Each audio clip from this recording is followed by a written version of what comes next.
La tiroides produce la única hormona que tiene yodo, la tiroxina. Esta hormona contribuye a controlar la producción de energía del cuerpo y a hacer que los tejidos adquieran la forma apropiada. La paratiroides son cuatro pequeñas estructuras de forma ovalada que se ubican en el interior de la tiroides. Producen calcitonina, hormona que ayuda a regular los niveles de calcio y fósforo en la sangre, materiales indispensables para los huesos y los dientes. El timo es un órgano de color pardo grisáceo ubicado en el pecho sobre el corazón, detrás del esternón, regula un área del metabolismo y tiene participación en el proceso de osificación. Se reduce notablemente a partir de los 15 años. Wow, en estas fotografías de las paredes del páncreas puede observarse su estructura. Este órgano contiene pequeños grupos de células, los islotes, que producen dos tipos de hormonas, la insulina y el glucágeno. El tejido que rodea a los islotes produce enzimas digestivas. El páncreas está ubicado en la porción superior del abdomen, inmediatamente detrás del estómago. Presenta tejidos exócrinos y endocrinos. Los endocrinos secretan dos hormonas, insulina y glucagón, encargados de controlar los niveles de glucosa en el cuerpo. Esta función es vital, ya que la glucosa es el combustible para órganos y tejidos. Las glándulas suprarrenales, con su nombre lo indica, están ubicadas sobre los riñones. Una de las hormonas que producen es la adrenalina, que generalmente se libera en momentos de tensión. Su acción consiste en aumentar la rapidez de los latidos del corazón, incrementar la oxigenación y el volumen de sangre que fluye al cerebro y a los músculos. Veamos las funciones de otras hormonas. Estimular la producción de glucosa, aumentando la energía en momentos de tensión, reducir las inflamaciones, estimular la absorción de sodio hacia la sangre. Los ovarios, ubicados a cada lado del útero, producen dos hormonas, el estrógeno y la progesterona. El primero estimula el desarrollo de los órganos reproductores femeninos y las características sexuales femeninas secundarias, como el desarrollo de los senos y el ensanchamiento de la pelvis. En las niñas, durante la pubertad, la progesterona prepara la pared interna del útero para recibir el huevo fecundado y facilitar su crecimiento. Los testículos, ubicados en el interior del escroto, producen testosterona, que estimula el desarrollo de los órganos productores y las características sexuales masculinas, como el crecimiento de vellos en la cara y el desarrollo de una voz varonil durante la pubertad. Hormona del crecimiento, la somatotropina, nombre que recibe también la hormona del crecimiento, actúa estimulando el incremento de las células que conforman los tejidos del organismo. También contribuye en la síntesis de proteínas. La excesiva producción de somatotropina da lugar al gigantismo. Por el contrario, cuando se produce, provoca enanismo. Desde hace algún tiempo también se especula sobre los efectos de esta hormona en la regeneración de los tejidos. De confirmarse esta teoría, resultaría útil para los problemas que plantea el envejecimiento de la piel. También el riñón. Este órgano, que forma parte del sistema excretor, produce dos hormonas que ayudan cuando nuestro organismo está en situaciones de emergencia. Por ejemplo, cuando perdemos la sangre por una herida, secreta una hormona que estimula la médula ósea para que produzca más glóbulos rojos, aumentando así la oxigenación. También produce otra, otra que hace que la concentración de sodio en la sangre aumente cuando la presión sanguínea está por debajo de lo normal. Trastornos en el sistema endocrino. Como vimos hasta aquí, las glándulas son indispensables para el equilibrio de nuestro organismo. Por eso, el mal funcionamiento de una de ellas puede producir la falta o el exceso de una hormona y por lo tanto provocar trastornos y enfermedades que deben ser tratadas. Consideremos algunos ejemplos. Si la glándula pituitaria regresa poca cantidad de la hormona del crecimiento, puede haber una forma de enanismo. En cambio, si la cantidad es elevada, la persona con ese trastorno puede producir gigantismo o, o acromegalia, que consiste en un crecimiento desmesurado de la mandíbula inferior. Cuando la tiroides trabaja excesivamente, de hipertiroidismo provoca nerviosismo extremo, sudoración y pérdida de peso, acompañado de una hambre voraz. También se manifiesta palpitaciones y debilidad muscular. Generalmente la tiroides se agranda, lo que se conoce como bocio, trastorno que se aprecia a simple vista como un ensanchamiento del cuello. ¿Qué ocurre cuando la tiroides trabaja poco? Es este fenómeno conocido como hipotiroidismo, produce una lentitud general del metabolismo que se caracteriza por cansancio, debilidad, sensibilidad al frío y estreñimiento, y una actividad mental y física reducida. Otros síntomas son sordera, dolores musculares difusos, pérdida de cabello y ronquera en la voz. La excesiva producción de hormonas. El control en los primeros años de vida es fundamental para detectar algunos trastornos serios del sistema endocrino. Por parte de las glándulas paratiroides, produce descalcificación ósea y disminución de la excitabilidad de los músculos.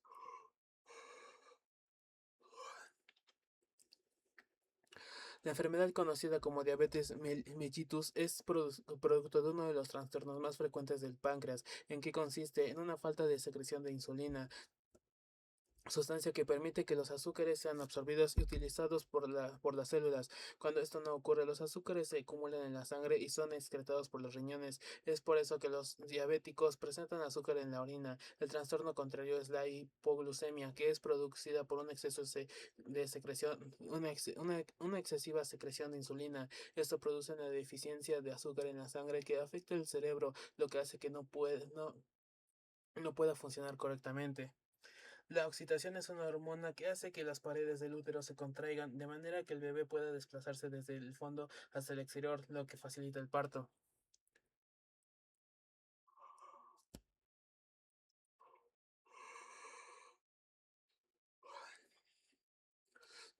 El sistema reproductor. La reproducción es la gestación de un nuevo ser. Su carácter fundamental es, por lo tanto, la perpetuación de la especie a través del tiempo y del espacio. De este modo, los seres vivos aseguramos nuestra supervivencia sobre el planeta. La reproducción humana es posible con la participación de un hombre y una mujer. Cada uno tiene órganos sexuales diferenciados que producen células distintas, óvulos femeninas y espermatozoides masculinas. Al unirse comienza una evolución que termina en una nueva personita, un bebé.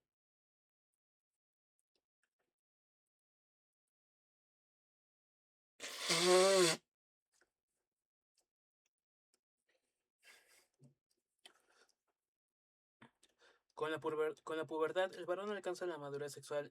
Esto se produce porque la hipófisis envía a la sangre hormonas que estimulan los testículos para la producción de espermatozoides. En cada centímetro cúbico de semen hay aproximadamente 200 billones de espermatozoides. Los elementos sexuales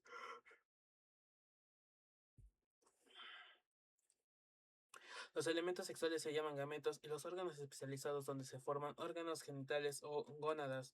El fenómeno conocido como fecundación consiste en la unión del óvulo con el espermatozoide. De dicha unión surge el nuevo cigoto que da origen al nuevo individuo. Cuando los órganos genitales se hallan en individuos indiferentes, se dice que son dioicos o unisexuales.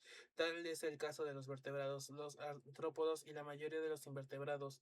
El aparato reproductor femenino puede dividirse en dos partes, una externa, formada por los labios mayores, los labios menores, que cumplen la función de protección, el clítoris, y otra interna, constituida por los órganos alojados en el abdomen.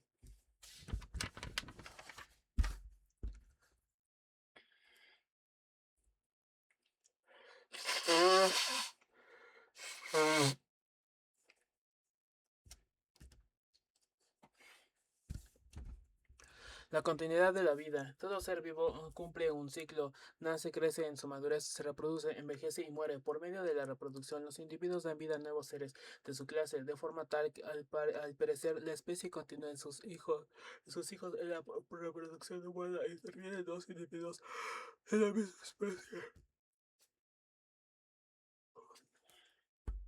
Y se domina según el sexo, femenino, mujer y masculino, varón. Conozcamos las diferencias. Llegada de la madurez. El ser humano al llegar a la madurez está capacitado para la reproducción sexualmente. Esto ocurre por la función de los gametos, óvulos y espermatozoides formados en los órganos genitales. El hombre cuenta para ello con un aparato reproductor masculino y la mujer con un aparato reproductor femenino. Como todos los mamíferos, en el ser humano la fecundación es interna, con el fin de asegurar la unión de las gametas y el éxito del desarrollo del embrión dentro del cuerpo materno. Pero vayamos por partes. El ciclo menstrual femenino tiene una duración de 28 días y culmina con la eliminación de un óvulo no fecundado y de parte de la mucosa del útero. Menstruación. Paralelamente, un nuevo óvulo comienza a madurar, cumple su evolución y es transportado a la trompa de falopio. Junto con el óvulo no fertilizado se elimina una porción desprendida de revestimiento uterino. Este último arrastra sangre procedente de las pequeñas arterias. El aparato reproductor masculino. El aparato reproductor masculino está formado por dos glándulas sexuales llamadas testículos que cubren la función original.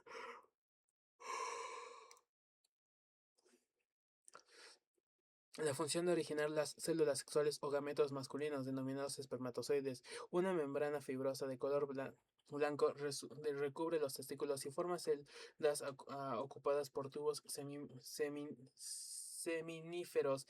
En ellos se almacenan los espermatozoides antes de comenzar su recorrido por el conducto deferente. Este conducto mide entre 35 y 45 centímetros de longitud y atraviesa toda el sistema hasta llegar a la cavidad abdominal, donde se unen con la uretra, tubo que se extiende desde la vejiga urinaria hasta el exterior y es común a los aparatos reproductor y urinario.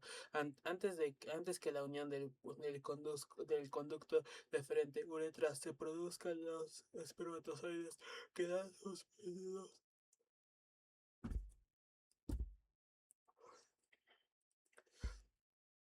suspendidos en un líquido proveniente de las vesículas seminales. Este líquido se llama semen o esperma. Su color es blanco amarillento, de aspecto semifluido y contiene gran cantidad de espermatozoides y sustancias químicas que lo protegen de los ácidos de la uretra y del aparato reproductor femenino. En la última porción, la uretra corre por el interior del órgano reproductor externo o pene. El semen que contiene los espermatozoides es expulsado por el orificio urogenital situado en el extremo del pene. El aparato reproductor femenino. El aparato reproductor femenino está ubicado en la cavidad pelviana, constituida por dos ovarios, donde se forman los óvulos o gametos femeninos. Los ovarios tienen forma ovalada, parecida a una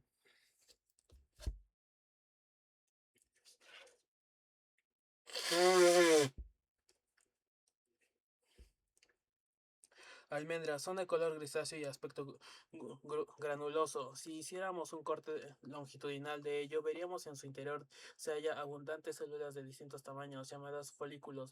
Cada mes, un folículo de cada ovario madura y comienza a crecer hasta sobresalir de la superficie del ovario. En este momento se rompe, deja salir de su interior un óvulo. Este proceso se llama ovulación. El óvulo liberado es recibido por las trompas de falopio, una derecha y una izquierda, donde pueden ser fecundado por un espermatozoide. Ambas trompas desembocan en el útero o matriz, situada en la parte inferior central de la pelvis. La función que cumple el útero es la de albergar y proteger el embrión durante su desarrollo, y hasta el momento de su expulsión, el útero se comunica al exterior por medio de un tubo muscular llamado vagina. Esta constituye el receptáculo en el cual es introducido el pene, que deposita los espermatozoides en el cuerpo femenino. El conjunto de órganos externos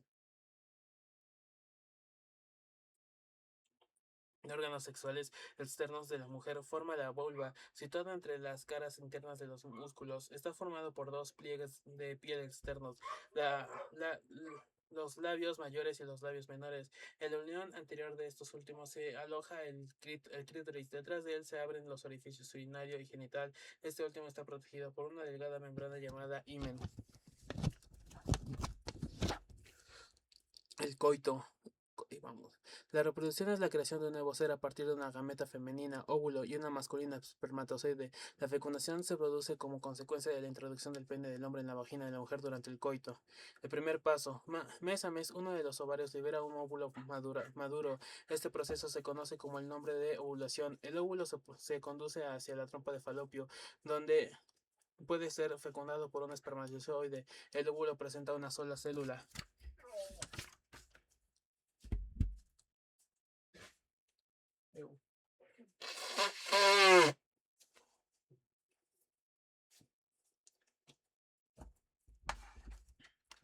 Los espermatozoides son las células sexuales o gametas masculinas. Constan de una cabeza, un cuerpo y una cola. La cabeza contiene una información genética que produce la fecundación. Será el padre del futuro ser humano. El cuerpo otorga energía para mover la cola y este le permite toda clase de movimientos. Los testículos. En su interior se hallan los tubos seminíferos que llegan a alcanzar 70 centímetros de largo. En ellos, millones de espermatozoides maduran, pasan luego el epididimo, donde completan el proceso de maduración. El aparato reproductor masculino se halla dividido en dos partes bien definidas: las glándulas sexuales, testículos, encargadas de producir los espermatozoides, y los conductos de transporte, conducto diferente y epididimo. La vesícula seminal produce un líquido rico en sus sustancias que sirven de alimento al espermatozoide. El espermatozoide desemboca en la uretra. La uretra es un conducto común al aparato urinario. El pene es es el órgano copulador que ante el estímulo sexual aumenta su volumen y se torna rígido. La próstata se encarga de producir un líquido que cumple la función de neutralizar la acidez de la vagina. Desemboca en la uretra. La madurez sexual. Llega a la pubertad, el hombre alcanza la madurez sexual. Esto es provocado por la hipófisis, que envía hormonas a la sangre, la que estimula los testículos para la producción de espermatozoides. Los espermatozoides, unidos a los líquidos producidos por la próstata y por la vesícula seminal, conforman el semen. En cada centímetro cúbico de semen se hallan de 200 a 300 millones de espermatozoides. El proceso por el cual el semen traspasa la uretra y es desgarrado del exterior se denomina eyaculación. El epidídimo es un conducto genital que contiene los espermatozoides. El escroto es una bolsa de piel que recubre los testículos. Constituye un excelente sistema de refrigeración para la formación de espermatozoides. El aparato reproductor femenino está ubicado en la cavidad pelviana. Este no solo cuenta con órganos encargados de producir células sexuales, los ovarios, sino que presenta otras estructuras destinadas a albergar el embrión durante el desarrollo. Puede dividirse en dos partes: una externa, formada por los labios mayores, los labios menores y el clítoris, que cumplen la función de protección, y otra interna, constituida por los órganos alojados en el abdomen. Las mamas también forman parte del aparato reproductor femenino, ya que están destinadas a la nutrición del recién nacido. Los, los oviductos unen las trompas de falopio con el útero. Los ovarios son dos y se ubican a cada lado del útero. Tienen el tamaño de una aceituna y son los encargados de producir los óvulos. El útero, también llamado matriz, se produce en el desarrollo del huevo o cigoto, llamado feto. Presentan paredes musculares muy gruesas que permiten dar cabida al feto a medida que va formándose y facilitando la expulsión de este en el momento del nacimiento. La,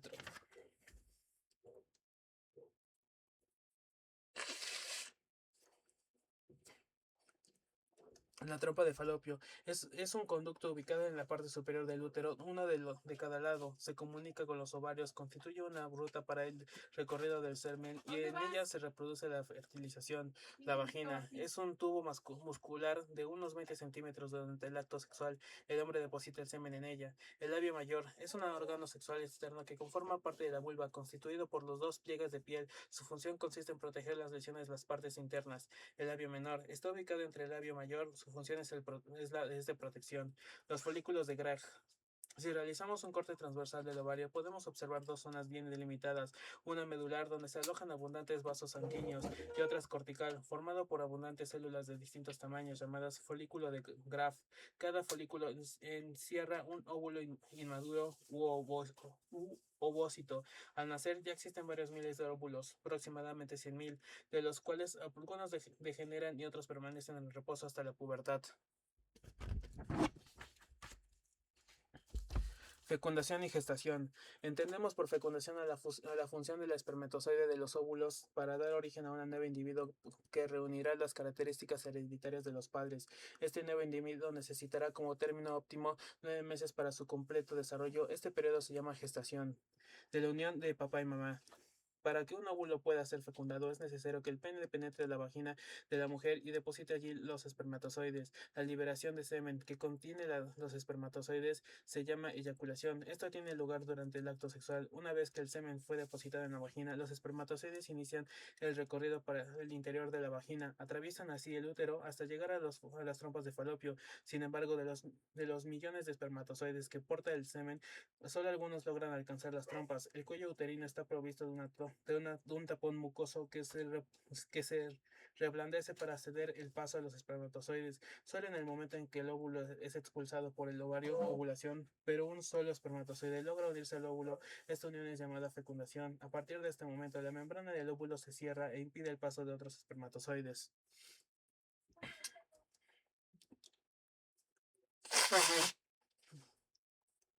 Una semana después de la fecundación se inicia la etapa de implantación. El huevo fecundado se adhiere a las paredes del útero y absorbe allí los nutrientes necesarios.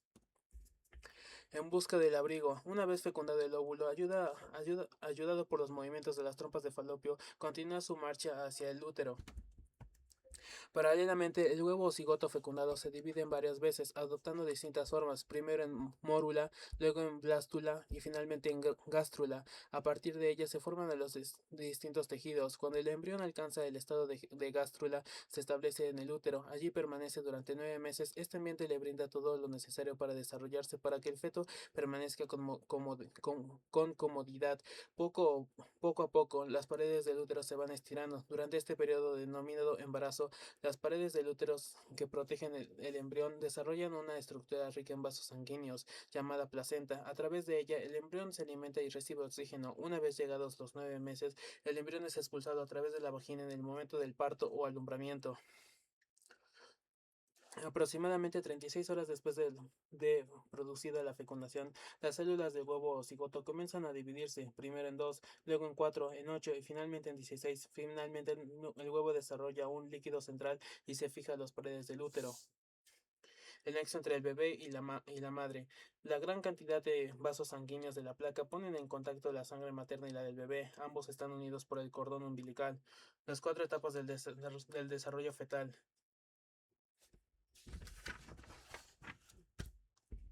El parto y la lactancia. Llegado a los 9 meses de embarazo, el bebé está en condiciones de nacer. La mamá sentirá que está en condiciones de nacer. La mamá sentirá que los movimientos fetales, contracciones, se hacen más intensos y continuos. Es el primer aviso que da el nuevo ser, que indica que el momento del parto ha llegado. Una vez producido el nacimiento, la mamá se encargará de alimentarlo con leches segregada por las glándulas mamarias.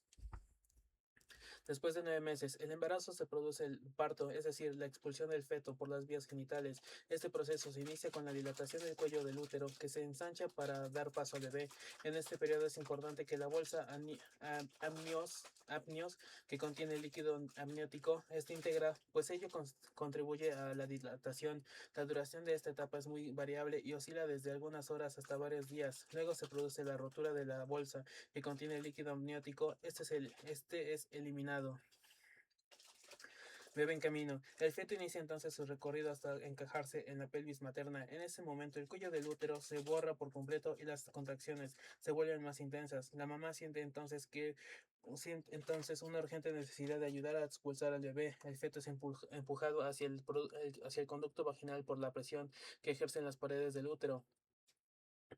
Esta segunda etapa, llamada expulsión, finaliza con la salida del bebé al exterior a través de la vulva, asomándose al mundo. Y así, con la ayuda de mamá, la cabeza del bebé asoma por la vulva. El médico colabora con la mamá y el bebé, haciendo rotar la cabecita de este para lograr que los hombros queden en posición longitudinal. Esto facilita la salida del resto del cuerpo del bebé, separado de mamá.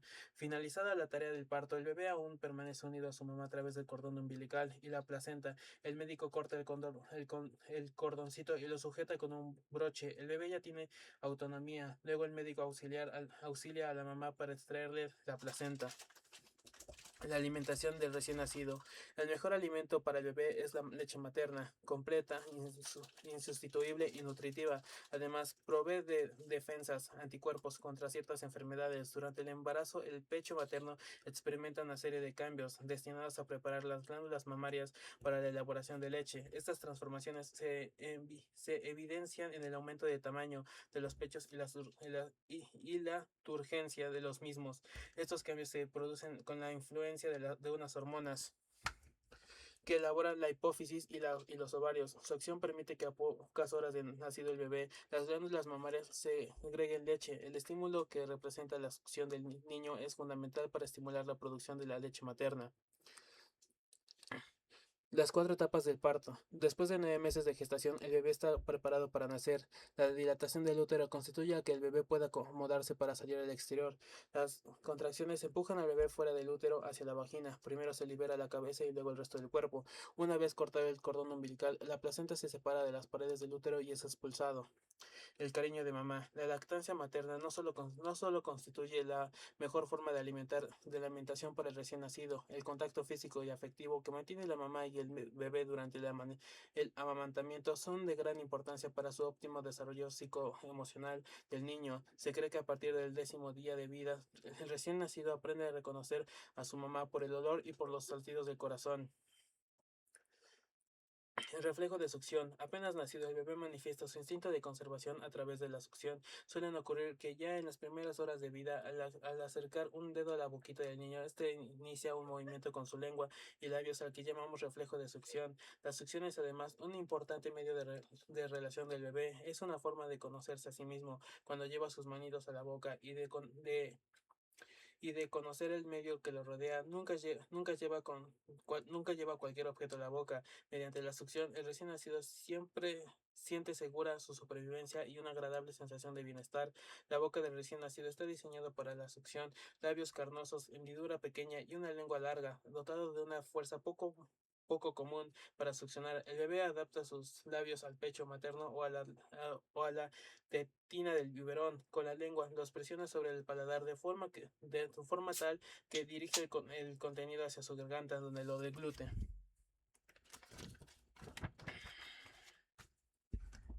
El crecimiento y el desarrollo del ser humano. En el crecimiento y desarrollo de los seres humanos intervienen dos factores fundamentales. Por un lado, los caracteres hereditarios y por el otro, la influencia del medio ambiente. Ambos, según se den, pueden favorecer o perjudicar al individuo, alterar o no su equilibrio. El crecimiento. Se conoce el término de crecimiento al aumento gradual y progresivo de un individuo. Este proceso se caracteriza por ser cuantitativo, aumenta la cantidad y por lo tanto mensurable, es decir, que podemos medirlo por el peso, la estatura, el volumen, el perímetro cefálico, etc. El desarrollo. Llamamos desarrollo a la sucesiva incorporación de funciones y conductas como consecuencia de la interacción del individuo con el medio que lo rodea. Este proceso se aprecia por la cantidad y por eso es más difícil de percibir.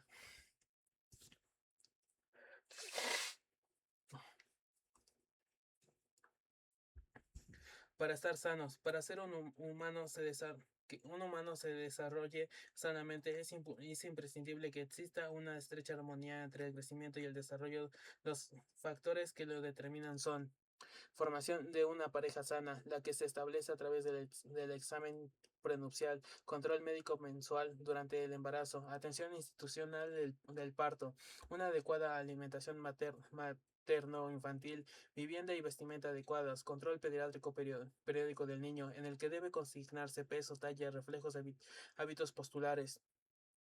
Cumplimiento del calendario de vacunación, estímulo y desarrollo de los hábitos de higiene. Para estar en armonía, aquellos factores que se relacionan con la vida psíquica, moral y espiritual del individuo son los que determinan un desarrollo armónico, decisiva influencia de la pareja armónicamente constituida y madura, correcta y adecuada desempeño de los roles familiares, papel relevante de la escuela en la formación del niño y del adolescente según los periodos de madurez. Para tener en cuenta los caracteres hereditarios que en muchos casos determinan enfermedades en el nuevo ser y el ambiente en que se desarrolla puede que de favorecer o perjudicar al individuo y alterar su normal equilibrio, deben tenerse en cuenta para que el crecimiento y el desarrollo de una persona sean normales. Herencia y genética. Aquellos factores que determinan las características morfológicas, fisiológicas y de comportamiento de un ser humano constituyen la herencia biológica. Este es producto de un complicado proceso celular que se cumple con precisión matemática. Los portadores de los rasgos hereditarios son los cromosomas. En su interior se hallan los genes, unidades de información genética. La disciplina que se encarga de estudiar la herencia de la variación y las leyes y principios que rigen las semejanzas y diferencias entre los individuos y sus padres es la genética.